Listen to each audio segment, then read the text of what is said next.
Guys, jika gue bilang Barclays, apa yang ada di pikiran kalian?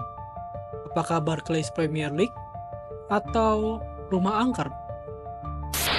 Halo Curiosity, kembali lagi bersama kita Curiosity. Kali ini gue Juan bakal menceritakan tentang The Nameless Thing of Berkeley Square. 50 Berkeley Square. Inilah salah satu rumah paling angker yang berada di kota London.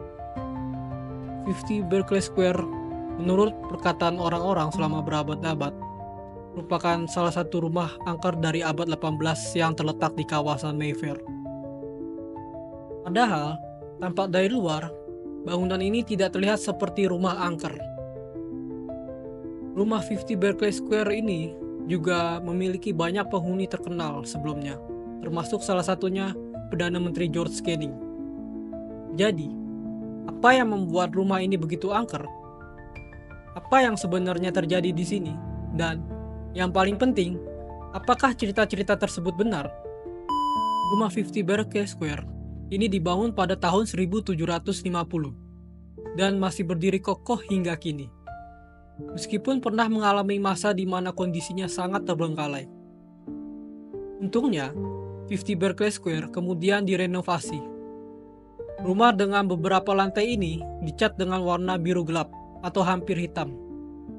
Dan saat ini dimiliki oleh toko buku Max Bros. Rumah ini dirancang oleh arsitek William Kent, yang juga dikenal sebagai arsitek landscape ternama. Nah, cerita hantu rumah ini bermunculan pada sekitar tahun 1840-an.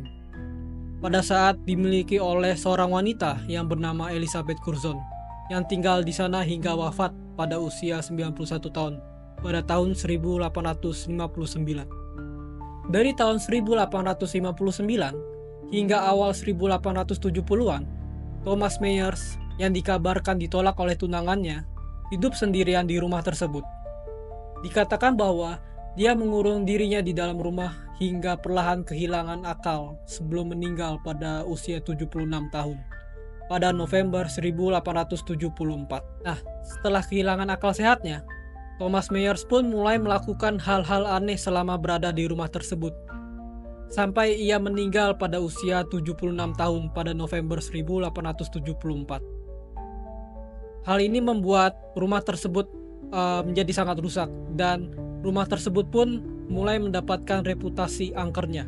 Setelah Thomas Myers meninggal, mulai bermuncullah cerita-cerita hantu di 50 Berkeley Square. Cerita-cerita hantu yang muncul bervariasi, tetapi sebagian besar menyatakan bahwa ruang loteng rumah Berkeley Square tersebut dihantui oleh roh seorang wanita muda yang bunuh diri di sana. Konon, dia melemparkan dirinya dari jendela lantai atas setelah mengalami pelecehan dari pamannya dan dikatakan mampu menakuti orang hingga mati. Roh ini dikatakan muncul dalam bentuk kabut coklat, meskipun kadang-kadang dilaporkan sebagai sosok putih. Versi cerita yang lebih jarang menyebutkan bahwa seorang pria muda dikurung di ruang loteng, hanya diberi makan melalui lubang di pintu, hingga akhirnya kehilangan akal dan meninggal. Cerita lain mengisahkan bahwa ruang loteng dihantui oleh hantu seorang gadis kecil yang dibunuh oleh seorang pelayan yang sadis. Fenomena-fenomena gaib lainnya yang terjadi di rumah ini, seperti munculnya suara langkah kaki dan suara seperti tubuh manusia yang diseret melintasi lantai. Nah, seiring berjalannya waktu, intensitas fenomena aneh ini meningkat hingga terjadinya kekerasan ekstrim yang berujung pada kematian. Di antara semua kisah hantu di 50 Berkeley Square, ada kisah hantu yang paling terkenal di rumah ini, yang disebut dengan The Nameless Thing of Berkeley Square. Ceritanya, pada tahun 1840, dengan semakin menyebarnya cerita hantu di rumah 50 Berkeley Square, kemudian ada seorang pria yang bernama Robert Warboys yang tidak percaya dengan adanya hantu di rumah tersebut. Kemudian, Warboys yang mendengar cerita-cerita horor tentang rumah ini di sebuah pub menolak mempercayainya. Untuk membuktikan bahwa cerita-cerita horor tersebut tidak benar, ia pun memutuskan untuk bermalam di sana. Kemudian, Warboys membawa lilin dan pistol untuk bermalam di rumah 50 Berkeley Square. Nah, di rumah ini hanya terdapat pemilik rumah yang tinggal di lantai 1 dan Warboys yang akan bermalam di lantai 2 di rumah tersebut. Warboys diminta membunyikan bel agar pemilik rumah bisa membantunya jika terjadi sesuatu. Kemudian, pada pukul 12:45 pagi, pemilik rumah terbangun karena suara bel yang dibunyikan dengan panik dari lantai 2. Beberapa detik kemudian, terdengar suara tembakan. Pemilik rumah bergegas ke lantai atas, akan tetapi semuanya sudah terlambat. Ia menemukan tubuh Warboys dalam posisi meringkuk di sudut ruangan. Warboys sempat menembakkan pistolnya, tapi tidak ada tanda-tanda apa yang ia tembak. Hal paling aneh yang diamati pemilik rumah adalah kondisi tubuh Warboys. Lehernya patah, matanya melotot, dan ekspresi di wajahnya penuh dengan teror. Setelah kematian aneh Warboys ini, entitas pembunuh di rumah ini kemudian disebut dengan makhluk tanpa nama atau The Nameless Thing. 3 tahun setelah kematian Robert Warboys, makhluk ini mengambil korban lagi. 2 pelaut yang bernama Robert Martin dan Edward Blunden yang kehabisan uang setelah minum-minum di berbagai pub, melihat rumah kosong di 50 Berkeley Square dan memutuskan untuk masuk melalui jendela bawah tanah. Karena ruang bawah tanah terlalu basah dan penuh tikus, kemudian mereka memutuskan tidur di lantai atas. Nah, tak lama setelah tertidur, mereka terbangun oleh suara pintu kamar yang terbuka dan suara sesuatu yang besar dan basah merayap di lantai. Robert Martin, salah satu korban yang selamat, menggambarkan makhluk itu sebagai monster yang mengerikan dengan tubuh berlendir dan tentakel. Ia menyaksikan dengan ngeri saat makhluk itu menyerang Blunden dan melilitkan tentakelnya di lehernya. Robert Martin yang berhasil melarikan diri kemudian melapor kepada polisi.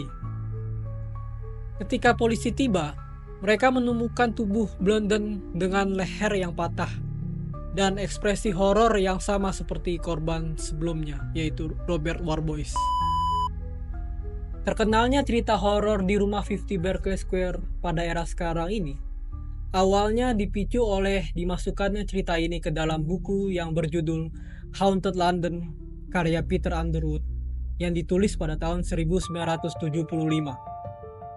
Namun, sejak rumah itu dibeli oleh Marx Brothers pada akhir 1930-an, tidak ada fenomena aneh yang terjadi lagi di sana. Meskipun banyak media kontemporer melaporkan kejadian-kejadian horor di rumah tersebut hingga saat ini, namun penyelidik mengklaim bahwa tidak ada lagi laporan kematian semenjak Edward Blunden ditemukan meninggal secara misterius di rumah tersebut. Namun, rumah 50 Berkeley Square masih menyimpan banyak misteri yang belum terpecahkan hingga saat ini.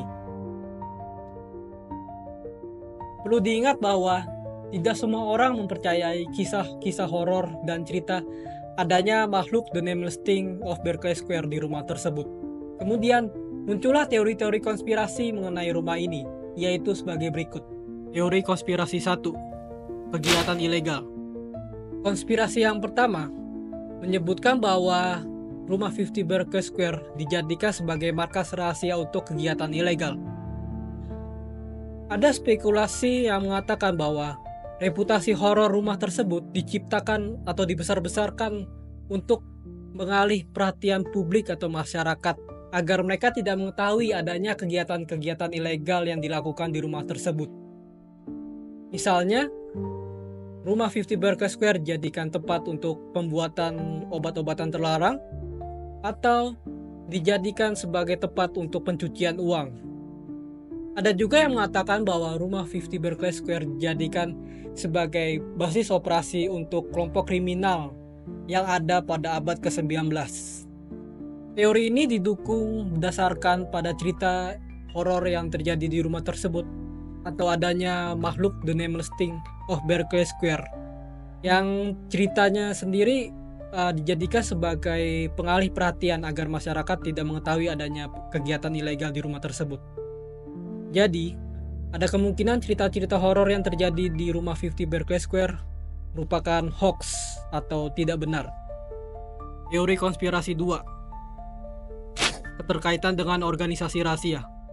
Nah, kemudian teori nomor 2 mengatakan bahwa rumah 50 Berkeley Square ini diduga mungkin pernah menjadi tempat pertemuan rahasia berbagai organisasi tertutup seperti Freemason atau kelompok rahasia lainnya yang serupa, yang aktif pada abad ke-18 dan 19. Alasan adanya teori nomor 2 ini adalah karena London sendiri pada masa itu dikatakan merupakan pusat aktivitas organisasi rahasia atau secret society. Rumah 50 Berkeley Square yang bergaya Georgia dengan ruang bawah tanah yang luas dianggap merupakan tempat ideal untuk pertemuan tersembunyi berbagai organisasi rahasia tersebut. Teori konspirasi 3, rumah penyimpanan aset gelap. Ya, emang gelap sih. Teori nomor 3 mengatakan selama abad ke-19 ada kemungkinan bahwa rumah 50 Berkeley Square ini digunakan untuk menyimpan kekayaan ilegal atau untuk barang-barang bernilai tinggi yang diperoleh melalui cara yang tidak sah atau ilegal. Teori ini didukung oleh reputasi angker rumah 50 Berkeley Square yang mungkin diciptakan oleh pemilik atau penyewa agar masyarakat atau publik tidak curiga adanya aset atau properti gelap yang disimpan di rumah tersebut. Teori konspirasi 4, nameless thing sebagai metafora. Selanjutnya, teori nomor 4 mengatakan bahwa makhluk The Nameless Thing of Berkeley Square adalah metafora untuk tindakan yang dilakukan di rumah tersebut yang tidak bisa diungkapkan secara terbuka. Contohnya seperti kegiatan perdagangan organ dalam manusia atau adanya eksperimen rahasia yang menjadikan manusia atau hewan sebagai objeknya. Teori ini didukung oleh penghuni sebelumnya yang pernah tinggal di sana, yaitu Thomas Myers, yang dikenal sangat tertutup. Thomas Myers juga dikenal sebagai seorang pria yang memiliki perilaku misterius atau aneh. Mungkin saja Thomas Myers selama tinggal di sana melakukan aktivitas ilegal atau melakukan eksperimen rahasia. Teori konspirasi 5, kaitan dengan pemerintah atau intelijen. Kemudian teori yang terakhir mengatakan bahwa rumah 50 Berkeley Square ini mungkin digunakan sebagai safe house atau tempat operasi rahasia oleh pemerintah atau badan intelijen Inggris pada masa itu. Teori nomor 5 ini didukung oleh kenyataan bahwa rumah 50 Berkeley Square terletak di kawasan elit Mayfair. Hal ini membuat rumah 50 Berkeley Square memiliki lokasi yang strategis untuk kegiatan pemerintah atau badan intelijen Inggris pada saat itu. Nah guys, menurut kalian, dari teori-teori konspirasi yang gue sebutkan tadi, mana yang paling masuk akal? Coba kirim jawaban atau pendapat kalian di kolom komentar di bawah ini. Thank you Curiositizens. Sampai jumpa di video-video kami berikutnya. Jangan lupa like, comment, dan subscribe channel kami. And are you curious?